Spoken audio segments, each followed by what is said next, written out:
रोशी के दादा ये बात तो जानते थे कि रोशी तलहा से मोहब्बत करती है और तलहा ने रोशी की मोहब्बत को ठुकरा दिया है। लेकिन जब तलहा को इस बात का इल्म होता है कि वो शारिक से शादी कर रही है, तो रोशी को बहुत समझाने के बाद भी रोशी शारिक से शादी के लिए हाँ कर देती है। तलहा रोशी के लिए बहुत फिक्रमंद होता है, क्योंकि वह जानता था कि शारिक ये सब रोशी से बदला लेने के लिए कर रहा है।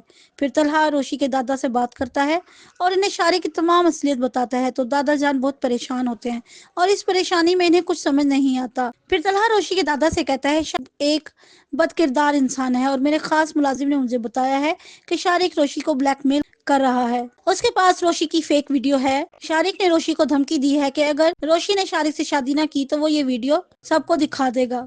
इसीलिए रोशी अपनी और आप सबकी इज्जत बचाने के लिए शारिक से शादी कर रही है। लेकिन मैंने अपने मुलाजिम को शारिक के पीछे लगा दिया है और हम जल्द ही शारिक को पकड़ लेंगे।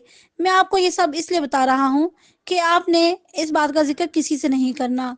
फिर कॉल ड्रॉप होने के बाद रोशी के दादा सोचते हैं कि रोशी के हाथों पर शारिक के नाम की मेहंदी लग चुकी है और अगर रोशी की बारात वापस चलेगी तो कोई भी उससे शादी नहीं करेगा। इसी परेशानी में दादा जान रोशी की बारात के लिए शादी हाल पहुंचते हैं और फिर इंतजार के बाद जब शारिक बारात लेकर नहीं आता और सबको इस बात पर यकीन हो जाता है कि शारिक अगवा हो चुका है, फिर दादा जान रोशी को दुल्हन बने देखकर बहुत परेशान होते हैं और कहते हैं, मैं अभी और इसी वक्त रोशी की शादी तलहा से करूंगा।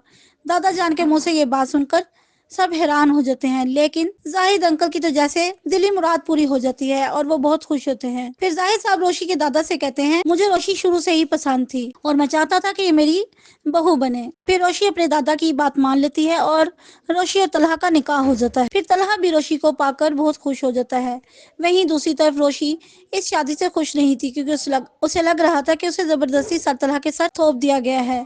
और फिर जब उसे शारिक का ख्याल आता है कि उसके पास मेरी वीडियोस हैं और जब वो वापस आएगा तो मुझसे बदला लेने के लिए वो इन वीडियोस के जरिए मुझे ब्लैकमेल भी कर सकता है और फिर सरतलहा समेत कोई भी मेरी किसी बात पर यकीन नहीं करेगा। इसी तरह मेरी और मेरे वालिदान की बहुत बदनामी होगी।